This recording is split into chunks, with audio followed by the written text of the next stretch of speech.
let's see. Click this. Okay, it's been a minute, but we're here. Hopefully it sounds good. And it's been so long, I don't know if anyone's still out there. But we'll try this anyway. So, welcome to the WOW Pod. And we've all met Sarah. It's been a minute. Yeah, it's been a while. She's a ghost hunter, and you do ghost hunting, demonology, kind of mediumship. What else do you do? I don't know. I don't even know anymore. It's been so long since I've done anything. Yeah, and we're looking at kind of a weird time lately with everything going on. But anyways, so Sarah reached out to me and said, I've got a crazy story. Oh, yeah. And I thought, that'd be cool. Let's do a crazy story. So we're doing the story of, what's the guy's name? Comte De St Germaine. Comte? Is that like his... So it's basically like the French way of saying count. Comte. Comte. C-O-M-T. C-O-M-T-E. St. Germaine. Now, so just lay it on me. What's the story with this guy? Okay. So this guy kind of has a very long-standing, we don't know where he comes from. There's just all this weird stuff around him. Mm-hmm. Never really gives us his background, but yet leaves us with these like weird, sort of half-answered things when he's talking to people. It can go back from, depending on where you're reading it, can go back from like the time of Jesus. So to even like some say 300 and some say 1700 years. So there's no real definite thing, but it's just this rabbit hole of information once you start going down with this guy and how people think he's a vampire because of all this weird stuff that comes with it. So he just... okay, so you had me look up beforehand. He was on like a talk show in France. Yes, in the 70s. I want to say 70s. Yeah, in like the 70s. Yeah, may as well be. And it is in French, so... we don't know what he's saying. I have an idea of what he's saying, but it's been so long since I've taken my French classes. The really weird part, so he kind of starts popping up in literature with people actually communicating about this guy during the Jacobite uprising. So if you watch Outlander, you know all about the first two seasons in the Jacobite. Outlander? Oh, Outlander's a great show about time travel. I know what Jacobins are. It's about time travel and the Scots. Now, what's a Jacobite? A Jacobite was a Scotsman who wanted to return the throne of Scotland to, oh gosh, what was his name? I cannot think of it. But he was the prince of that time. Is it the Bruce guy? No, not the Bruce. It was Bonnie Prince Charles, I think. Okay. Bonnie Prince Charlie. And so he ends up, this guy, Saint Germain, ends up in London. And he gets arrested because he's like trying to be part of this uprising. And of course, you know, the King of England's like, I don't like this. So we're looking at, you know, mid 1700s with this. Mm-hmm. And he's in jail, but they're like, his name's not real. He's got this story that doesn't make sense. And it's all documented by this guy, I think his name is Warhol. And so he's writing about how this guy's really odd. And he looks to be between 45 and 50, but they can't really get anything on him. And so he ends up leaving. And that's sort of where the first thing is. And then all of a sudden there's stories of him popping up all through Germany and Italy and Mexico and all these things. And he speaks all these languages. He can do anything. Like this guy, you put him down in front of anything and you're like, can you oil paint? Sure. Can you play this musical instrument? Sure. He could speak Aramaic, Greek, Italian, Spanish, Portuguese, French, and he could do this all fluently, even Latin. So, jack of all trades when it came to this. And all of a sudden, he pops up in France, and he starts making friends with this guy called Marigny, I think, Marigny.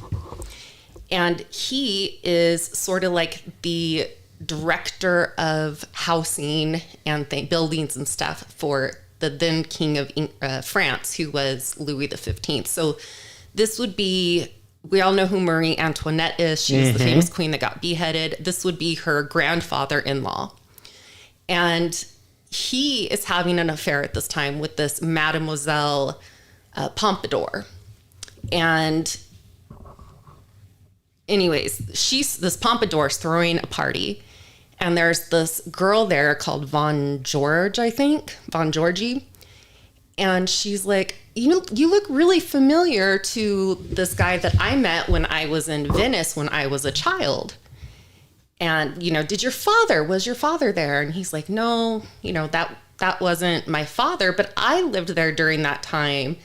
And I remember you too. And she's like, how can that be possible? Because, that was so many years ago and I was a little girl.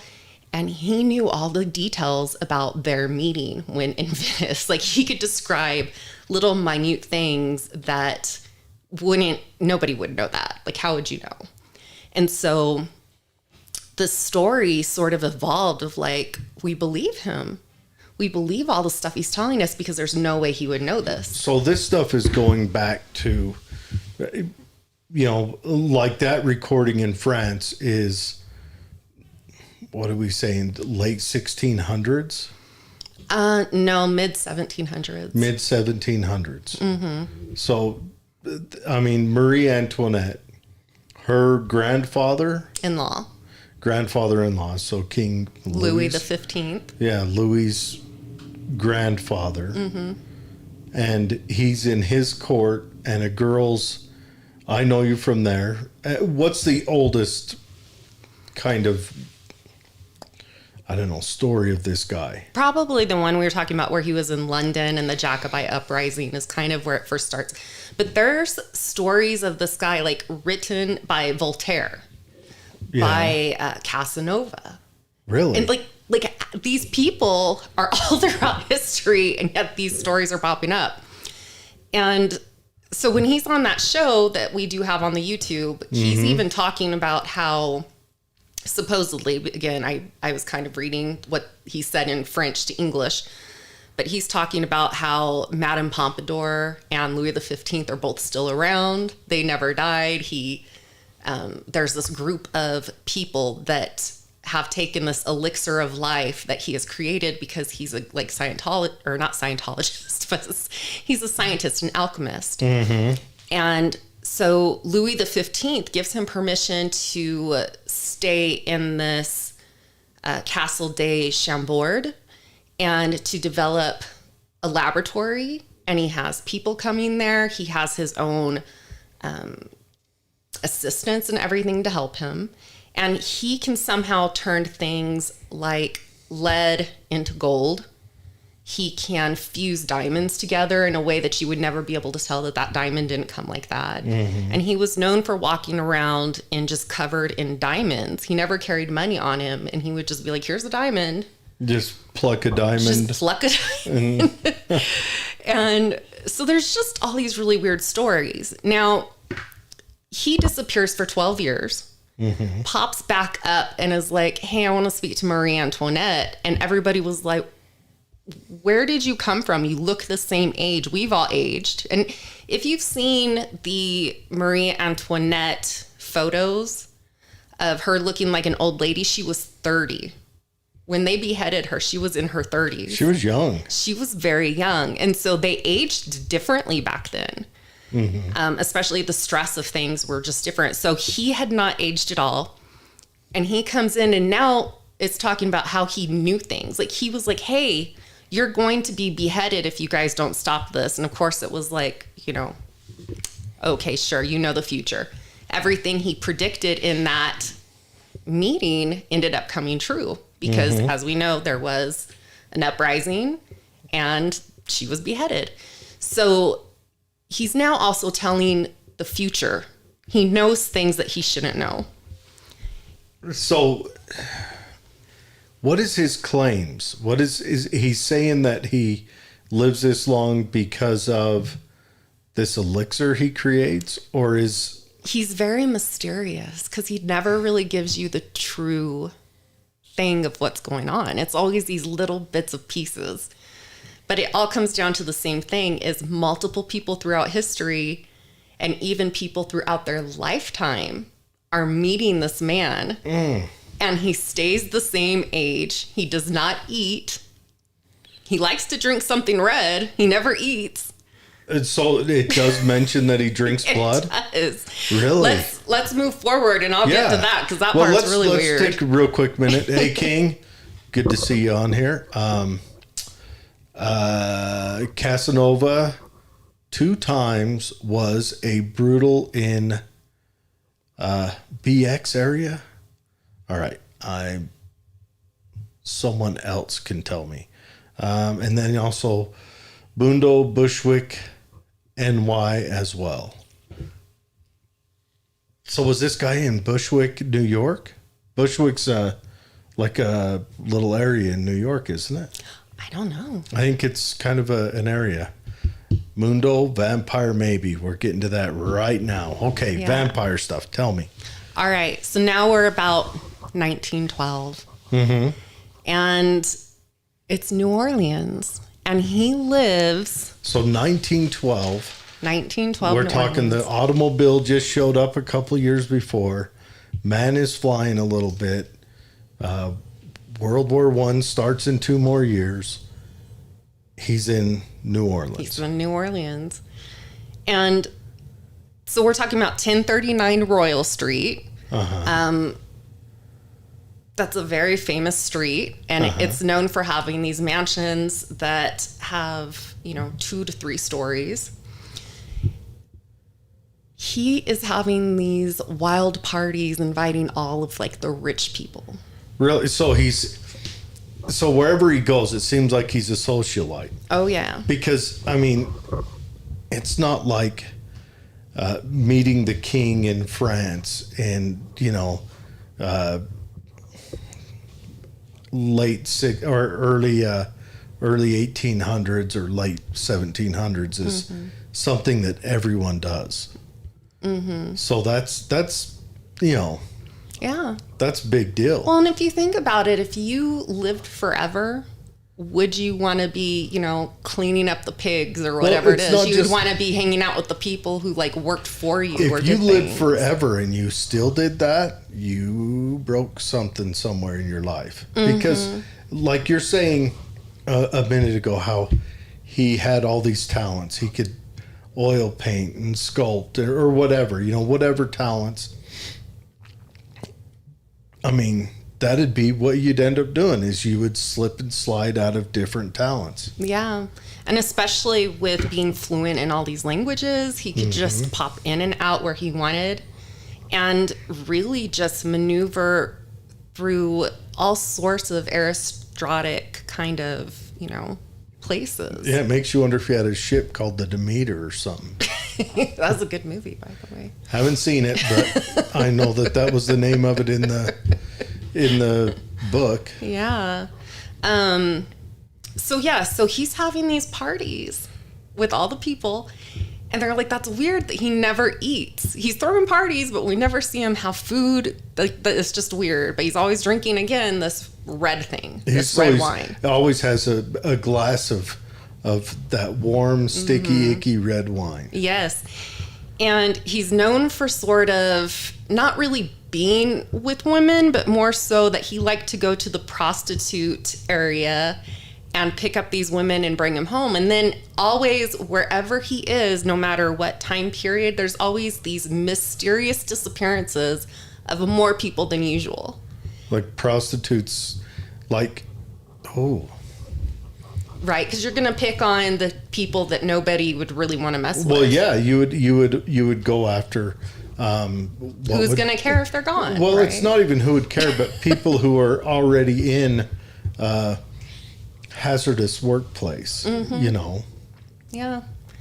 So, And so he'd go and get a prostitute. Go they get a would prostitute. disappear. So he, of course, you know, during this time, it's not like the police really are, you know, watching him or anything, right? Because he's got lots of money. He's such a nice guy, like whatever. And they'd only see him at nighttime, but whatever. And how are the police going to go after him if he hangs out with royalty? Yeah.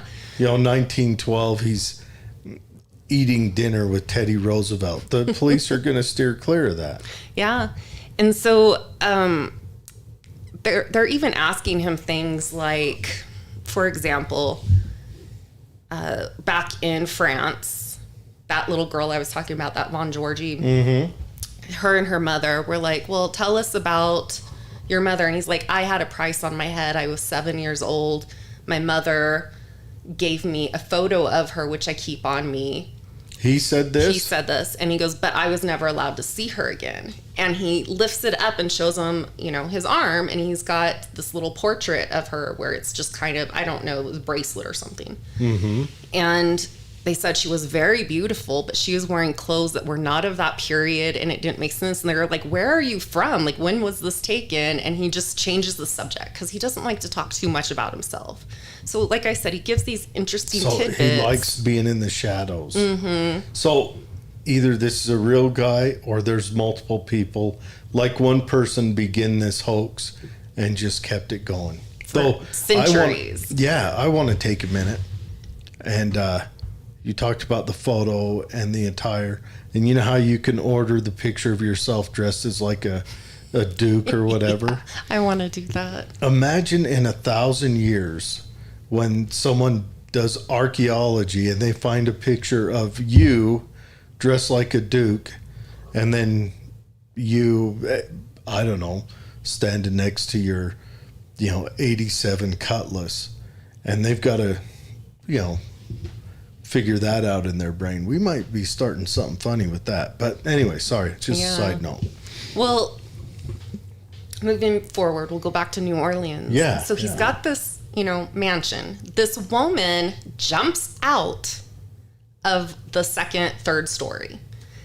And so she jumped from a very high level onto the ground. She's bleeding from her neck.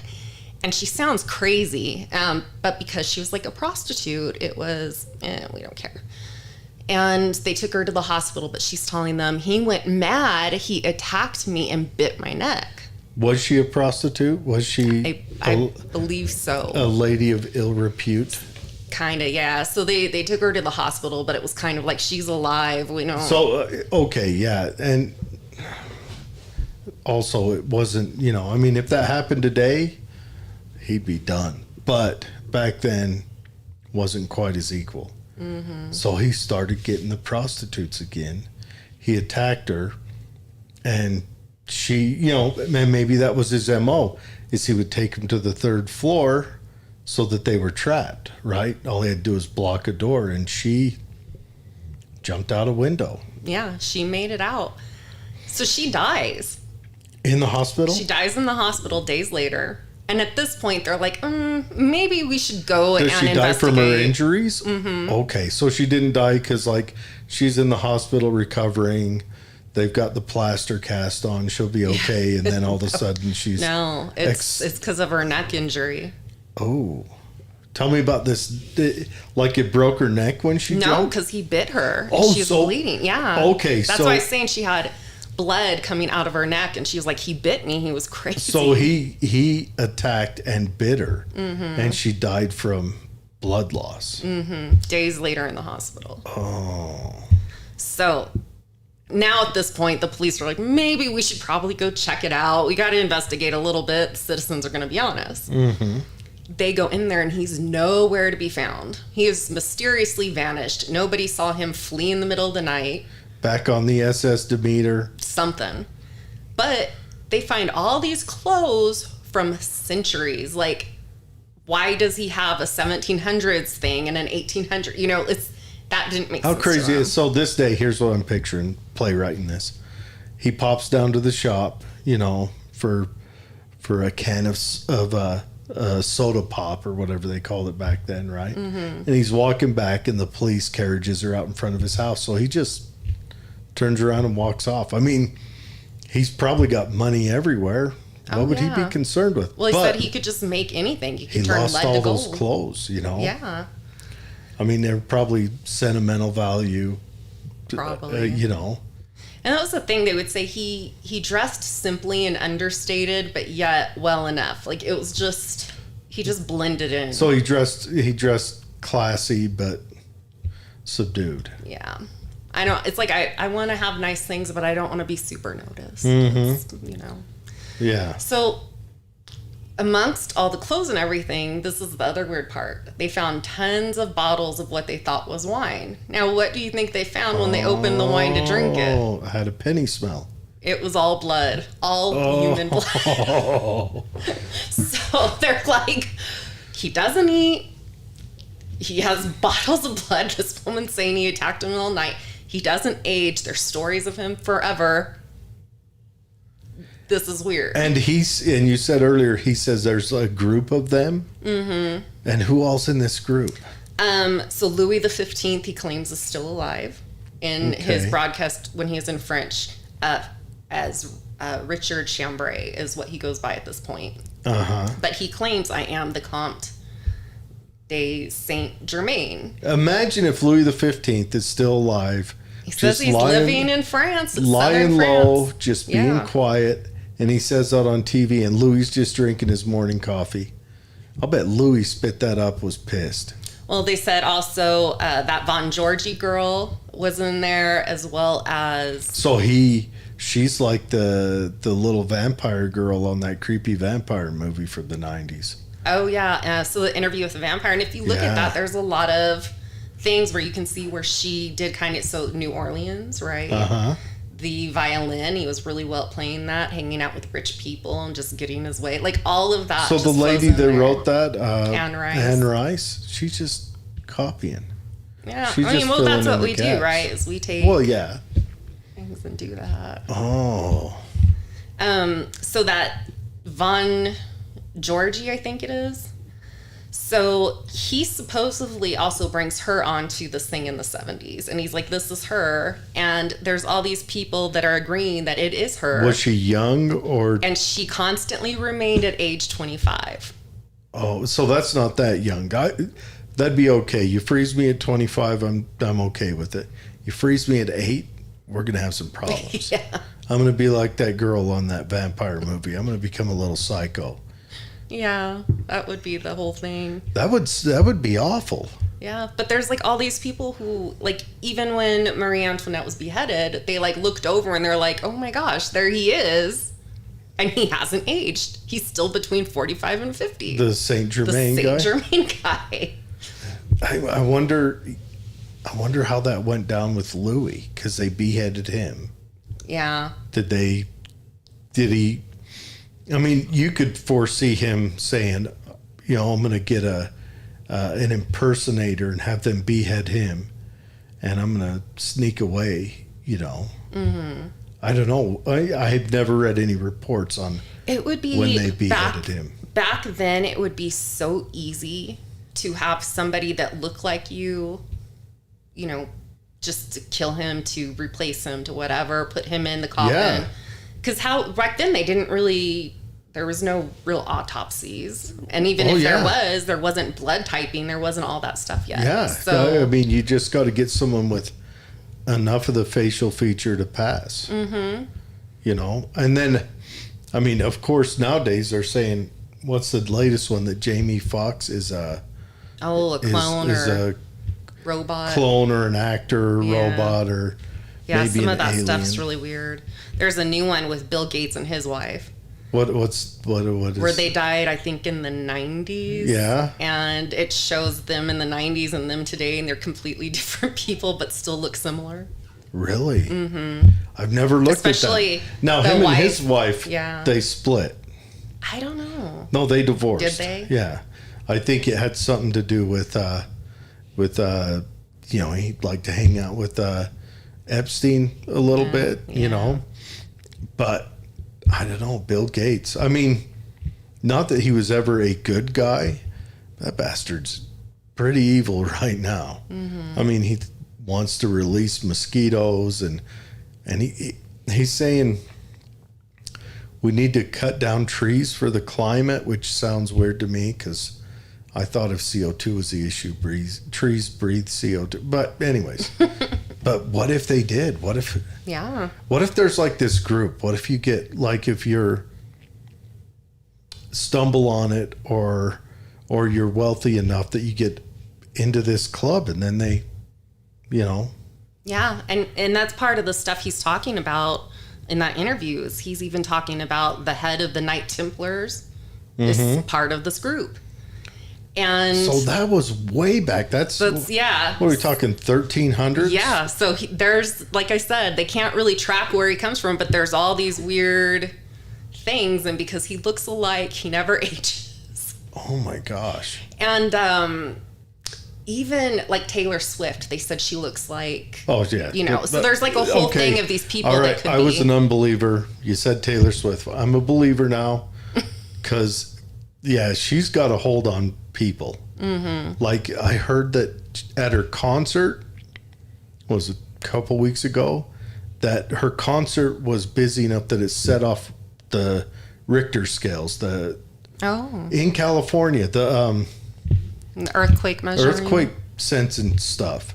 So that's, the San Andreas is going to be, California's going to be busted in half and slip off into the ocean because of a Taylor Swift concert. That's what we're saying right now. Well, I don't know that, but I guess there was like a high priestess in the 90s who wore like the same kind of makeup, looks exactly like her. Really? And a lot of people are claiming that is her. Really? Yeah. Oh. So it's weird. If you go and look down that rabbit hole, there's a whole nother thing. So that is, what if there is like this, I mean, I know you guys thought you came to a show that wasn't going to dive into conspiracy today, but what if there is this like underlying eternally unaging rulers? There could be. Or maybe not even rulers. Like, we don't even have to go into them being in charge. Although there's this guy on Joe Rogan the other day that had some freaky story. But just that they I don't know, not parasite, but they're just so advanced that they live this super charmed life because of it. Yeah. But would Bill Gates have been one before he became the computer guy, or did he get it because of his wealth? Yeah, those are all good questions. Because, I mean, now Taylor Swift, the hard one with that is we've watched her age a little bit, because she kicked off when she was, 17, 18? Yeah. But maybe, I don't know, unless they just replace Taylor Swift with one of them. I don't know. That's interesting. It is. And there's a whole rabbit hole. Like I said, this thing is just, the more you got into it, the more you were just like, wait, what? How is all of this? I mean, they claimed he was at the signing of the Declaration of Independence. Yeah. They claimed that he was part of the Russian, Catherine the Great, all of that stuff. So he's showing up in all these political things as well. But then the fact that we have Voltaire and Casanova and this Warhol and Von Giorgi, like all these people, and there's a big book of biography that you can go and read where it talks about all of this. Like, I'm just going off the basis of what I got. So it's just him in this whole book that through the centuries, through the ages. Yeah. So, and that would make sense. Okay, let's war game this. If I was a vampire, looking to do my sinister things at night, I would go to places where there's political upheaval. Yeah. Because that, or wartime. Like right now, the dude's living in Ukraine. Because people can disappear there, and who would be the wiser? Yeah, it's easier to slip under the radar. Yeah. And what's weird is they have all these 2 reported deaths. So when he was in Russia, they said, well, he died and there's a death certificate. However, no body was ever seen. Richard Chambray, they claim, committed suicide, but yet it was in Mexico. This is the guy in the 70s. The guy from... But yet, where's the body? And so there's just these weird, like, he just keeps reappearing every 50 years or so where, like, nobody knows. So he just scrubs out and then probably, you know, gets a good insurance payout and pops up somewhere else as a new guy. Yeah. Never gains, like, full citizenship anywhere he goes. Just no paperwork, just slips in and slips out. Yeah, why would you need to? If you had enough money to do whatever you wanted, what, you know? I'm going to pull up a picture, but that's a wild story. Yeah. I'm waiting for, and they even, what's weird are there's these cults dedicated to him also. Like in San Francisco, there is a vampire cult, and they even have donors who give their blood for these people. And that to me is just like a whole nother part of it. Now, we've been down this path before on this show, but you've heard of the, there's the LA Cannibal Club. Have you heard of them? Yeah. And then there's also this online thing where you can sign up to, I'm going to just lay this picture up there. So this is the early French guy, and this is the new guy. And in this picture, you know, you have one who's looking to the right and the other one's looking more to the left and a little bit straight. And so it's going to be different, too, on the perspective of the painter. Yeah, one's a painter, the other one's a photo. But I want to mention that guy's got a crooked nose in both of them. Mm-hmm. His nose has a little bit of right English, as the pool players would say, right? Mm-hmm. And in the video, when he's looking more in the direction of the painting, you can see it a little bit more. Yeah. I think it was just because the video is so grainy, it's so old. Yeah, but I mean, the nose looks like it'd be so. Now the mouth's, I mean, but one of his mouth is only kind of open. I don't know. That'd be interesting. But one is a painting. Yes. I mean, sadly enough, this is what we know too, is like, for example, Queen Charlotte, you have where somebody painted her looking more black and somebody painted her looking more white. Who's Queen Charlotte? She was married to the crazy King George, who like kind of went off as rocker, and they based a Bridgerton off of her on Netflix. But she... Reportedly, they said, well, she has black features, and so they're calling her the first black queen. Really? But they also say it's the person who painted it, it's their perspective, so it's going to look different than a photograph. Might have been a person that, I don't know, wanted to accentuate those features. Mm-hmm. You know? Yeah. Give her a big butt and more rhythm. I mean, you know, why not? I was wrong. I don't know about that, but it's a very interesting thing. And, you know, around that time, I believe, is when they started having a lot more getting rid of the slaves and giving them rights and all that stuff in England. So it would kind of make sense so that they were... So that was kind of a draw. Because England, I mean, they did a lot for the abolition of slavery. Mm-hmm. You know, they did they did it a lot earlier than us. Well, it's not just that; it's undeniable. It is. They forced the hand of the Atlantic slave trade. Yeah, because they sent their ships out to stop and patrol the Atlantic for slaver ships, and wouldn't allow it to happen anymore. Mm-hmm. So they took world policing onto their shoulders, which I'd argue is a good thing. It is. I'm sure at the time there was the same argument that you hear every time a nation takes on world policing. But, you know, hindsight, I didn't have to pay for it or live through it, so I guess I can't, you know. Let's read a couple comments real quick. King says, lots of body doubles taking people's place. And then we're talking about Taylor Swift. She's doing retails in her concerts. What's retails? Rituals, probably. Rituals. Doing rituals in her I concerts. have heard that there is witchcraft rituals and that people are leaving and they have no idea, like no memory of what happened. Remember that Travis Scott concert? No. Where he was doing the concert in Arizona and all those, like, 9 people died? No, I don't think I remember. He's married to one of the Kardashians because, they... Oh, you mean... Isn't it Travis Scott? That's his name. Not Travis Scott. Scott's her first. It's Travis. It is Travis. Travis and Courtney. Sorry, I think it starts with a B.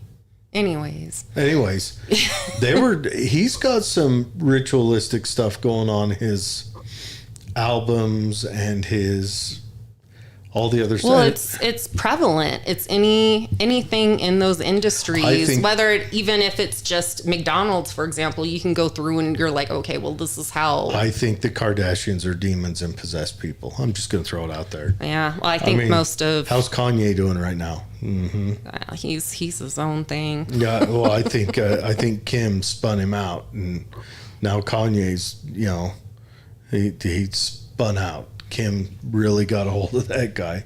And then you've got the basketball player guy who went down to the brothel in Nevada and baked his brain. Mm. And then you've got, what's that other guy's name we don't even have to go too far. We can just look at Caitlyn Jenner. Mm, yeah. I think the Kardashians, I don't know. Well, they do say there's a curse for any men that get involved with them. Yeah. I'm sure that, what's her mom's name? Oh, gosh, Chris. Yeah, I'm sure she, yeah. I'm sure she's not mixing a cauldron as we speak. I'm sure. Because everyone that touches him, their dad, I think his revenge was for defending O.J. Simpson. But, they all, yeah. Anyway, sorry. Go on with St. Germaine. I think that is pretty much it. I don't know. That's but that in itself is. So where is, so he's not popped up right now. Supposedly, as far as I know, he died in Mexico. Mm-hmm. But have you looked into the gaps between when he pops up? Like when he goes to lay in the coffin for a decade or two? It's really hard to find good information on him. I do want to read that book that is out because supposedly that's a firsthand. I think it's that little girl or her mother wrote it from France. And I could be completely wrong. Like I said, I'm trying to remember all this in your head and you have notes and it's. Yeah. Well, I made it a point not to look this up. I wanted the fun shock so that I could enjoy hearing about it the first time like you and let my mind wander. Yeah. But so, that'd be crazy. Like if you was to look into it, say there's, 80 years between each pop-up, well, we won't have the opportunity to see it. Well, I won't. You might, but we'll have the opportunity to see him again. But if we're looking at like an average of 40 or 20 years or something, that'd be cool to keep an eye out for him. Yeah. Yeah, it really would. What do you think about Mexico wheeling out the aliens a couple weeks ago? It looked more like a calcified stone, and I don't know because I would have thought they would have cleaned up around the arms or something, but it was all one piece, and I just thought this is really, really odd to me. Okay. I'm just wondering, do you think Mexico's like, let me get on that train? The Congress up in America is having too much fun. We got to jump on that bandwagon. I don't know. I kind of, my dad, so we were watching something about where they're talking about alien abductions, and he's like, well, I live there. And I'm like, please don't tell me that you have any weird memory or something. He goes, well, I do have this memory of being in my backyard when I was a little boy. And I was trying to run to my house and I was scared, but then everything froze and I started elevating and I'm like, oh gosh. And I'm like, please, no, I don't want to be involved with aliens. That is my Do you no think thank the you. aliens would, because they had your father, that they want to go down the family line? I think there could be. Yeah. Really? I don't know enough about it, but I know I don't want to be part of it. You know, it's something where I would like to be in control. So if they're somehow taking people, wiping their memory because it's either too traumatic or whatever, and they're able to stop time, make things float or whatnot, I don't want any part of that. What do you think the aliens are doing? You know, probably the same thing we do with animals. That would be my guess. Anything we do with animals, right? Because what we biopsy them, we get their skins, we do tests on them, we do testing.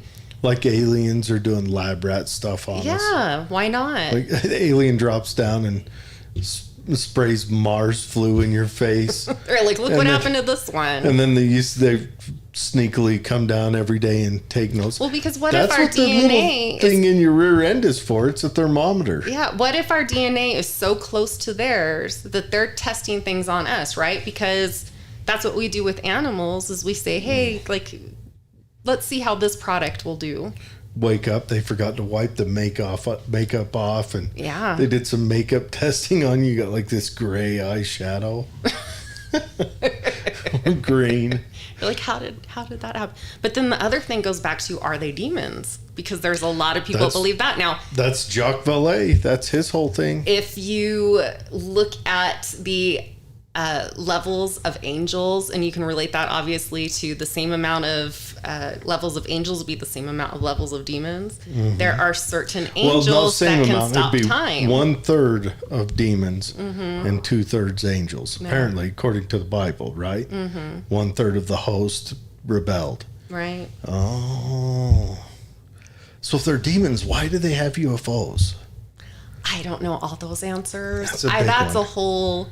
Right, it's a whole thing. And if you wanted to go back into the whole alien thing and all of that, apparently the St. Germaine claimed that he was from Atlantis, but also from an alien thing on Mars. And there's a subterranean thing down on Mars that you can go. Like, he went deep in when the 70s. When did he claim this? In what iteration did he claim this? This was on that interview in the 70s. On that interview. And supposedly part of that interview, and I don't know if this interview's the whole interview, if they cut it off, you know, I have no idea. But they were claiming that he said, hey, I want you to do exactly what I say, and I'm going to show you that I'm telling the truth. And so they took lead, turned it into gold by somehow dipping it into this powdery stuff that it just somehow did it. And they ended up doing the measurements of like, well, it would be the same measurements, is it different measurements or whatever. And they found out it was the same measurement of the lead. The lead had disappeared. And so he didn't even touch it, and he just told him how to do it. And supposedly later they talk about, well, he got into mysticism. He hung out in the Himalayas. He went to India. He knows all these things. He can disappear in front of you.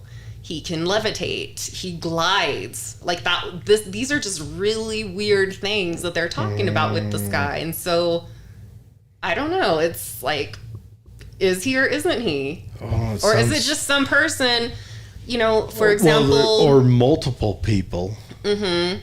Well, who is it? The guy from, I think, Oasis claimed that he was... Guy from Oasis, the band? Yeah, the band claimed that he was the reincarnation, I think, of John Lennon. And if it wasn't him, there was somebody that did it. But... I know he certainly thought he was, even if he wasn't. But how can you be the reincarnation if John Lennon was still alive when you were born? So there's these weird, are you just crazy? Or are you... Well, there's a big question on the crazy side. So if someone is crazy, but let's say they make great music or a great artist or whatever, would you kind of just let them continue to be crazy so that art is out there? I mean, that's what the Beach Boys, that one guy, he had a psychiatrist that became his manager to do that. Really? To just make money off of them. Really? Mm-hmm. Well, also, I mean, yeah, was it their drummer or their guitarist? Which one was it? I'm not good but with he also hung out with the little Charles Manson. Yeah, and that's, you know what? That is, I was thinking about that.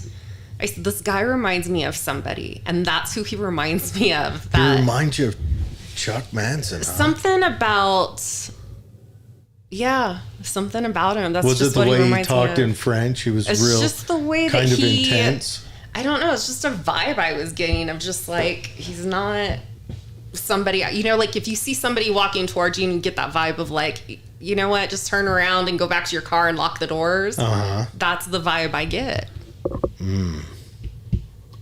But at the same time, it's very fascinating. And you're like, I want to watch. I want to know. Tell me more. And isn't that the whole thing, right? Count Dracula. It's a whole story of like, he was very charming and yet... Well, he was super wealthy. He was very influential. But yet did these horrible things, and yet you wanted to be a part of it. Oh. And imagine if you're like thousands of years old, you're going to know how to seduce a moron.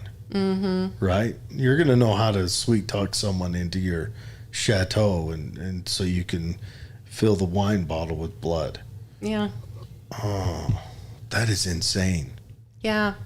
I wonder if, so he's saying he had an elixir. Was the elixir made of blood or was blood just... I have no idea, right? Because he never gives his full story. It's that could have just been a details. perversion he got. He got bored with life one night and said, I'll start drinking blood. That or... But our stomachs can't actually digest blood. Like we can have a little bit, but not, it's like the size of a thimble. Really? And so what would be the point of having a full bottle if you can only have, what will it do? lick? Will it like make you sick or something? Yeah, it makes you throw up and you can't digest it. So it's, and that going back to the vampires of San Francisco where it's like a whole occult thing. And they have these donors who are giving their blood for people to drink a thimble of their blood every day because they want to be a vampire so bad. It's just weird to me. There are some weird people out there. And then it's, is it because fantasy, our lives are so chaotic and stuff that we have to go dive into this fantasy world and become a little crazy ourselves? I think it's because we've dominated the earth and wolves no longer peel a couple people off the herd every year. Yeah. I think once survival is required, the weird stuff goes away. Once you're comfortable, it stays weird. So we have this person who's reportedly lived since the time of Jesus in one account. And I'm to the point now, I'm entering my 40s, and the things I wanted in my childhood, I no longer am that crazy about. I don't want fame and fortune. I just want a farm in the middle of nowhere where I don't have to socialize. And so it makes you think, why would he keep continuing with this path? Because I have changed my mind so much in just the 40-something years I've been alive that what society tells me I should want, I have no interest in. That's a good question. But what if his lifestyle requires he live that wealthy lifestyle so he can kind of be a little bit above the law? It could. Because, get kind of expensive to pill prostitutes off the herd. I'm just saying that right now, right? That can be cheap. And and here's the thing. Jack the Ripper, right? So this guy's name Jacques. That popped into my mind when you said it. De St Germaine, and guess what? He's killing off prostitutes. He knows how to move in and out of society. But there could be a whole thing there. Jack the Ripper seems to me like a sadist. Because what he did, he would mutilate the bodies and then kind of put them on display. Now maybe that was a phase that Count of Germaine went through. But, could be. But he seems like they just disappear, without a trace, no ties back to him. Maybe he just got bored and said, Yeah. There's not a lot going on right now. I think I'll go be a weirdo for a minute. Yeah, and I don't know. I'd like to see a photo of, for example, just famous people throughout history who they're like, we know that this person did it, but they disappeared. Because even Jack the Ripper is reportedly supposed to be that guy that owned the mansion or hotel. Or there was the head surgeon at whatever college They're thinking it's him. And then there's also a prince in the mix. Now, what's that lady who writes books where she investigates old crimes? Oh, Agatha Christie? No. Cornwall. I don't know. I think her last name's Cornwall. She thinks it was the surgeon. She says it ties back to this. If I remember, I read a book one night about it. But, I mean, that's all interesting, wild stuff. Though, do you think Jack the Ripper could get away with something like that today? I think if he was able to sneak around through centuries and knows exactly what he's doing. If he's this guy, yeah, no problem. And if you have all the time in the world, you can learn, he knows everything. That's why he was able to slip in and out. And so he would know everything. If you're international super wealthy, you don't care if you almost get caught. Yeah. And there are people who are wealthy enough and then to where we don't care because they're not wealthy. You know, they're wealthy enough to do what they want, but not wealthy enough that we care. There are people out there like that. And I would think you would fall into that category of I'm here, but I'm not here.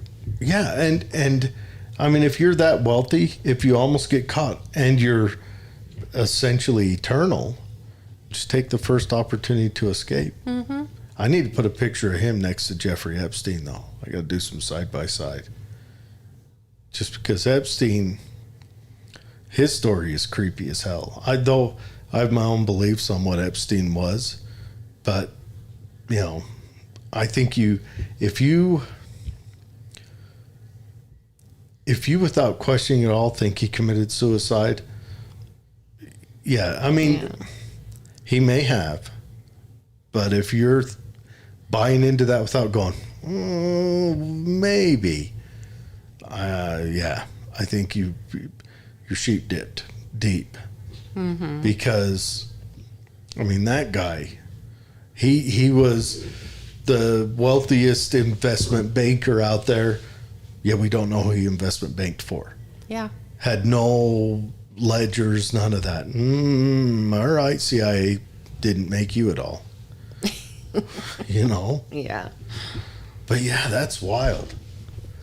And if you go to New Orleans, they have all these places dedicated to him, and you can get dedicated to him, the historical figure, or dedicated to him what we're thinking now? The story, the folklore. So like there's the St. Germaine's bar, there's the St. Germaine drink, there's the St. Germaine food. And it's just kind of like revolved around this like folklore of... Revolved around the guy who lives forever and went everywhere. And if you go and... This is the... Okay, Nicolas Cage is a vampire. You've heard this story, right? I have not. We got to go into this. You can go and find an old historic photo of a guy that looks like Nicolas Cage. And therefore they think Nicolas Cage is a vampire. He doesn't really seem to age, or he ages slower than what is normal. Mm-hmm. So Nicolas Cage was living in New Orleans. Guess the house he was living in. That guy's house. Oh, yeah. So if it's like not creepy enough. And he has already built himself his, what do you call that? Vault, tomb, whatever, for where it's a pyramid in one of the cemeteries there for where he's going to be buried. Nicolas Cage did? Nicolas Cage did. He built a pyramid It's a white pyramid. And it's like human size, and it's going to be where he's going to be put. And so it goes back to like, is he a vampire? He's living in this vampire. How many people could there be? Taylor Swift, Nicolas Cage, Jay-Z. That's supposed to be one. What's the guy that does the box with Timberlake? Jimmy Fallon. There's one of him. So there's just different ones. Really? I don't know. It's weird. I mean, I look like my family members, but I don't look enough like them to where you're like, oh, that's the same person. Yeah. Well, and not just that, but you don't look enough like great-great-great-grandma to go, wait a minute. Yeah, right? The only thing I have is the nose, and that's it. Mm-hmm. That's wild. I wonder, what if they're like a family? So this guy on Joe Rogan the other day said, he brought up a conspiracy theory or a folklore theory that there kind of goes with the civilizational crashes that we have, like, you know, around 1,200 years ago is when we had the last one. And he talks about how there is a coexisting race that are human enough to pass, but they hunt humans. They're smarter, and then they go into hibernation for 12,000 years or whatever. And I'm like, oh, that's too deep. But now you got me thinking, what if they're just damn vampires? What if one or two of them pop out just for 100-year tour? I just want to see what's going on. Tour of the world, and then he goes back to their I'm picturing their meeting room. They got coffins lined up in a semicircle around a round altar that, weird stuff on the wall. They bring back souvenirs. Like Taylor Swift is going to bring back her microphone from her biggest concert, and I mean, Nicolas Cage, I don't know what he'd bring back. It probably wouldn't be a copy of that. Jennifer Lawrence, that's another one. She looks like an Egyptian actress from back in the early 1900s. Really? Mm-hmm. So they all bring back little things, doodads, and then go back to sleep. And then a different guy pops out. It could be. But St. Germaine is like, he's their, he's their, what was that guy's name on The Godfather? Frito. Was it Frito, the moron? I don't remember, but yeah. He's like their dumb guy they can't get to shut up. He's it's my turn, I'm going out. They're like, oh, damn it. Just can you please keep a low profile tell them where we live, this time? Don't tell them where we live. Get on the phone. Up the guard staff, I know. He's going out. He goes out, I'm here. And they're just like, shut up. What gets me, though, is his whole thing about revolving around Louis XV and his court, hanging out with Pompadour. What if that was like his best timeline, though? It could have been. His best vacation. And they were so enamored with him because he could just do these magical things. And they're like, how does he do it? Like, they gave him a freaking chateau. Well, that's during the time when all that Enlightenment had just kicked off. And alchemism was all the rage. Everyone thought about it, talked about it. And if he knew how to do it, bam. And he is the Fredo. He is the Fredo of the group. Like anyone else would have come out and would have just been slippery in there. Maybe become, like a Mozart type person or, an explorer or something or an inventor. But he comes out and he's got to be in everything. Yeah. It's like, I'm here to observe, but no, I'm here to party and have fun and make a name for myself. And get on TV, and all this other stuff. And then he's going to slink back to their little ninja hiding cavern in the volcano. Well, and some people don't say he's a vampire at all. Some people think he's actually a time traveler. Ooh, like, what was that guy's name? John Tudor. And one of the other names he went by was James Fraser, Captain James Fraser. So, I mean, he's got all these different names, yet they all link back together. This guy needs a much deeper dive done. This is wild. It's pretty neat. And I only started it because I was like, well, it's Halloween, like Vampire of New Orleans. So let's see where this goes. No, it went deeper than New Orleans. There was so much more there. Oh, that is wild. And they even said he had, like, his complexion was just different. It didn't look like everybody else. Like, these are the people. Like he shimmered in the sun. Well, no, not like that. Like but maybe looked a little bit ashy or, under the weather. So he wasn't carrying a horrible actress up the top of the mountain to show her that they got to live in Washington State so that it's overclassed and rainy all the time so you don't see. And that's where the diamonds come from. Just picked them off his skin. You really got into that, didn't you? Yeah. Okay. King says, clone of a clone, it has to be. Most angels look like UFOs. Now, they do have that biblical description of an angel where it's wheels and wheels with eyes everywhere and feathers. Mm-hmm.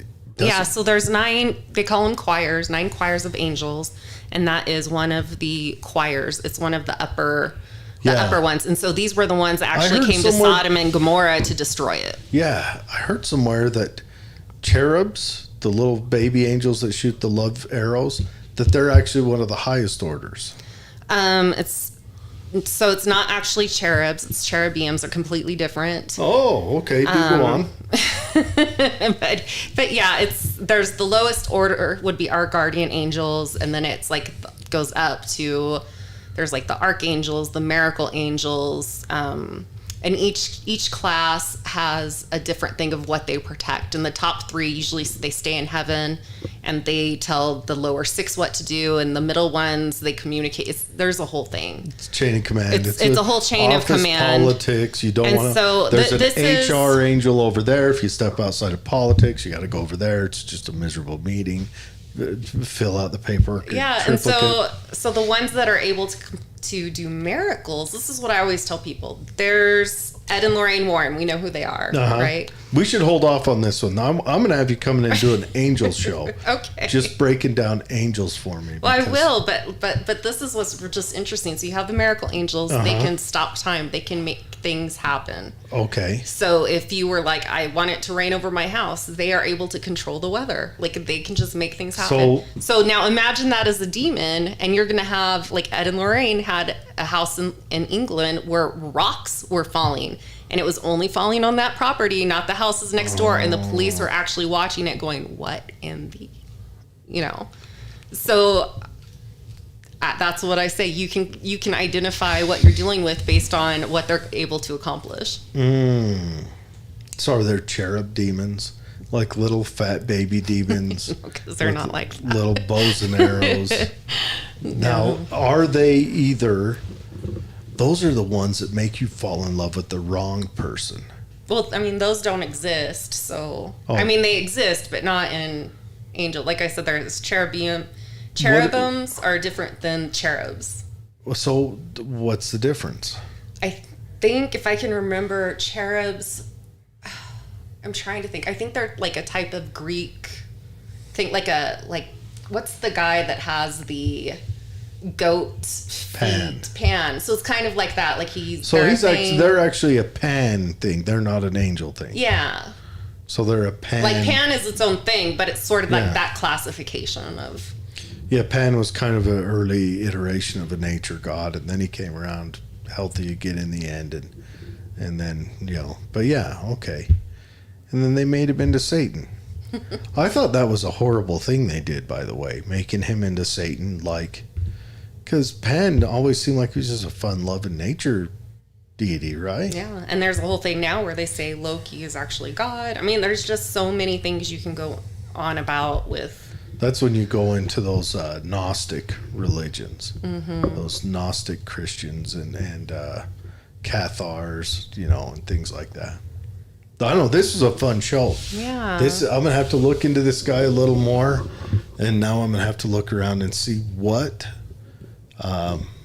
We obviously know Donald Trump's story is that Barron Trump is a time traveler. And, based off that book, which I do have that book, and I made my parents read it. How wild is it? It's pretty crazy. But does it tie in with Donald Trump at all? I mean, do you think Donald Trump knows about this book? Who knows? I would think so, because so many people talk about it. But can you imagine if you're just like, hey, Donald Trump, like, me to you, like, so do you have the time traveling machine? Did your grandpa actually steal it from Tesla? Like, can I check it out? Yeah, tell me about this. Could you send me back in time? Actually, not Donald. It's his son Barron.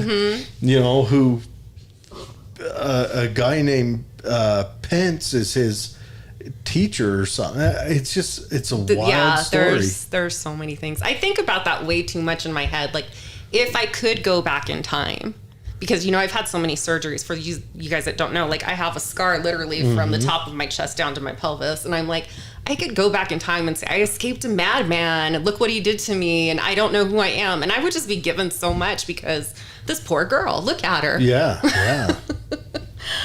Well, I mean, honestly, if you could go back in time, like on Back to the Future, just having an almanac, what could you do with just that? Yeah. And that's the thing. Like, he shows up where Marie Antoinette is and is like, let me have an ordinance with you because this is going to happen if you don't change your ways. And then why is he getting involved with the Jacobites? Why is he at the Declaration of Independence and with Catherine the Great and Prince Hesse? Like, there's so many weird things going out of this. And it's so wild because, I mean, Marie Antoinette, she really wasn't the evil one. She never said, let them eat cake. No, she didn't. Not many people know that. That's actually been recorded throughout history with many different people. What she did say is they're starving out there, and she said, let's get them cake. Let's get them food. She did a lot of work for the poor and underclass there. And it was a twisted, ancient political, religious molestation system where if you were a peasant, the church stole half your money and the state stole the other half. And the state stole money through the church also, which made it so the church was distrusted. It was an awful system. Yeah, it really was. But that is wild. And the whole thing that I think about too with that is if they hadn't have been helping us to fight England, I don't think it ever would have happened. No, okay. So the 7 Years' War. 7 Years' War. I think, 7 Years' War. They went bankrupt because of that. The war, our revolution was a little blip fart off in the corner of this war England and Spain and Britain had against each other. I mean, it was... it's just a little. It really didn't affect the coffers that much because they went to war against each other on the open seas forever because it was a time of growth and colonization. So, So they bankrupt each other. I mean, and all of them had major collapses because of that. It just took a little longer for some of them to fulfill. Yeah. France had a big collapse because of the Enlightenment, because people looked at that church that was willing to let people starve. Also, they were in a big drought. That's usually the biggest part. No one ever talks about it because it's not the sexy part, but every revolution tends to have a drought or a famine that's tied to it, a big environmental impact. So, but that's wild.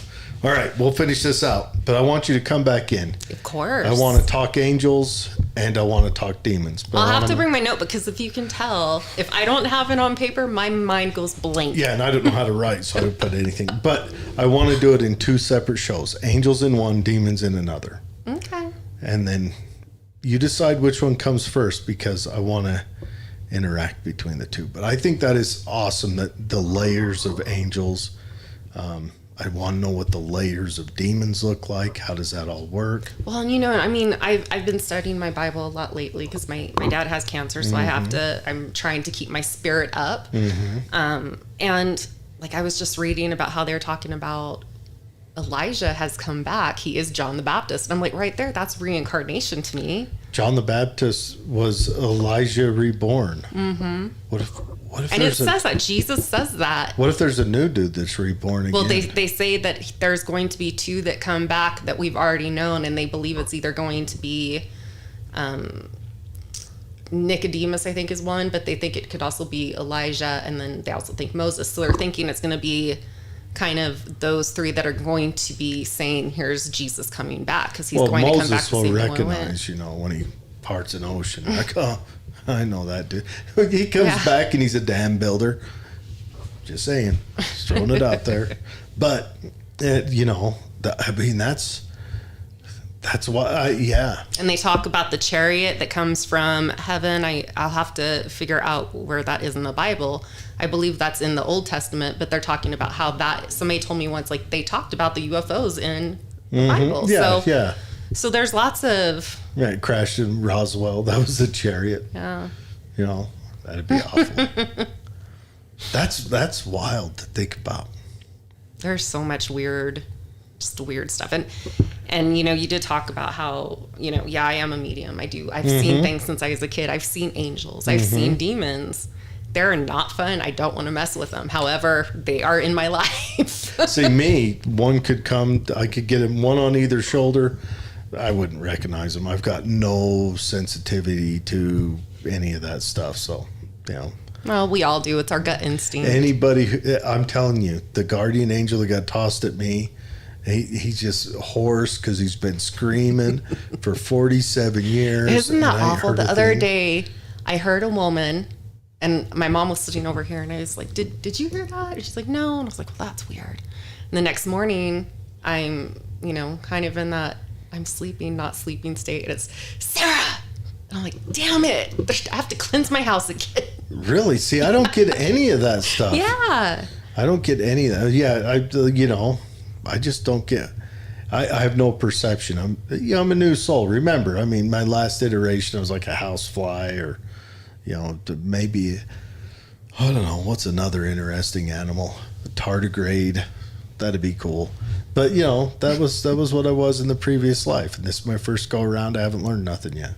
Well, we're always learning. We're And always then growing. some people, they're sensitive to all that stuff. I'm glad I'm not, because. But is it because you've been here so long, or is it because you're new? Because if you're new, maybe you're going to be closer to that side. Well, that could be. Maybe I am an old soul Could be. who's gone senile and I have hearing loss. Maybe. I don't know. All right. So we got to read these last comments. The difference is, okay, since the 80s, so he don't count. So Nicolas Cage has to be a vampire. He played one in a movie, and he still looks the same since the 80s. I have to say, I loved Renfield. If you guys have not seen that, where he plays Dracula, Really? it is great. Renfield. I've never heard of it. Oh, yeah, it just came out this last year. The difference is one of them looks mechanical while the other one looks like a four-legged hybrid human being with wings. He's talking about the UFOs. Mm-hmm. Penn gives you kids vibes because he wants children sacrifice. His power is children, just pure evil. I don't know. I don't know. I do know that Moloch and Baal has children sacrifice tied to them, which I think ties back to Carthage. And I also wonder, this came to me earlier on today, because I did a chat with a guy from Holland this morning. I was chatting with a guy. He talked about, imagine the apocalypse that the Native Americans went through after the Europeans first came over here and then left, and then a scourge spread through the nation and killed 70-80% of the population. What if the Mexica, the Aztecs, what if they started the human sacrifice after that, thinking the gods were mad at them? Could be. Because we don't know. We don't know any of this stuff. Like the mound builders in Central America. I mean, if only they had writing, Yeah. would have But been. the thing is like, we know what we know. And that's going to be very different from person to person, let alone when you get a group of people who all say, yes, I know the same thing. And it's just, to them, it's very real. Or to us, it may be like, why are you putting children inside a bull and lighting them on fire? Yeah. But to them, they're like, no, this is very real. This is... Yeah, well, I mean, the Aztecs, they're named, they were the Mexica. Aztecs is where they come from. Should call it Arizona, because that's my theory on that. But the stories we have of their human sacrifice comes from approximately, I think it's 13 years after Columbus first sailed over here, went back, and then they started coming over. What if the Aztecs started that human sacrifice gig because of all that death, that illness, the smallpox that killed everyone? Yeah. And they thought, the gods are mad at us. We better start up in the game. And, Gotta do something different. So they start up in the game. They start out, okay, everyone has to bring in, 10% of your crop. Okay, they bring them in. Oh, that's not working. Okay, one of their delicacies, they ate bloodworms. I know, they would fry them up there.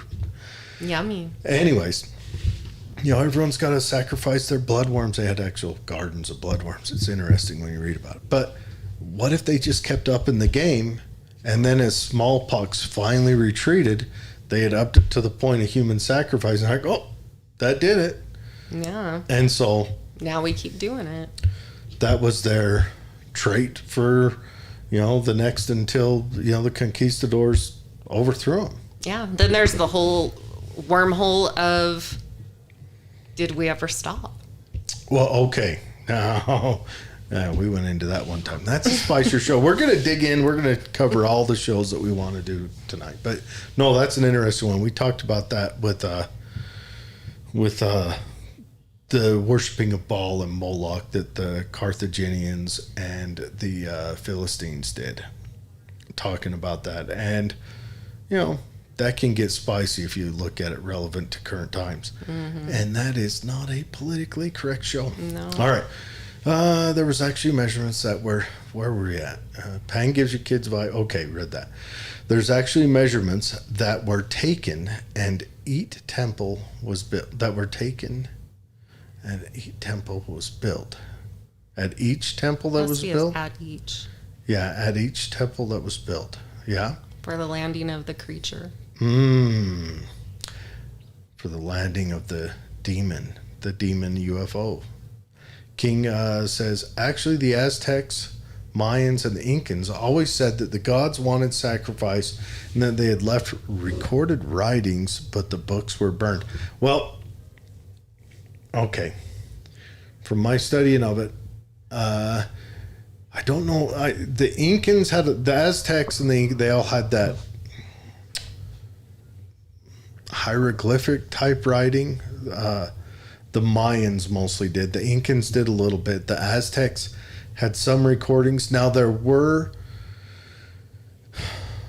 I think there's 2 or 3 books that exist out there. I don't own any of them because I imagine they're spendy, but Aztecs that were either people who were either children of Aztecs and Spaniards, half Aztec, half conquistador, or Aztecs that converted to Catholicism and gained some leverage in the church, that learned how to write and actually wrote those stories down. But they also don't know about when the origination of human sacrifice, or they might, they just never mention it, at least not that I've seen. But maybe they did human sacrifice forever. I mean, that might have been their thing. We do know the Aztecs, when they came into the Valley of Mexico City, they came in super poor with nothing. And the around the island or around the lake there, it was already all populated except for this one marshy area. And they were kind of like the trailer trash that moved into town, and everyone's like, you get away from here. But they were hired on as military for these other groups. So they would be mercenaries for them, which made them vaunted forces. But they built this floating island complex that their gardens floated on water. It's amazing what they did. Yeah. They came from a place called Aztecia. They called themselves Mexica, and they came south from Aztecia. And then if you're like me and you like getting all weird on it, you read into it and you're like, where did... That's the whole point, right? Is we dive deeper and deeper down. Yeah, like what if they're the ancient Arizonan tribes? Maybe. Could be crazy. But anyways, thanks for joining us. It's a fun show. I don't know when we'll be back on. I don't. Hopefully I can con her into doing it soon because I really miss doing this stuff.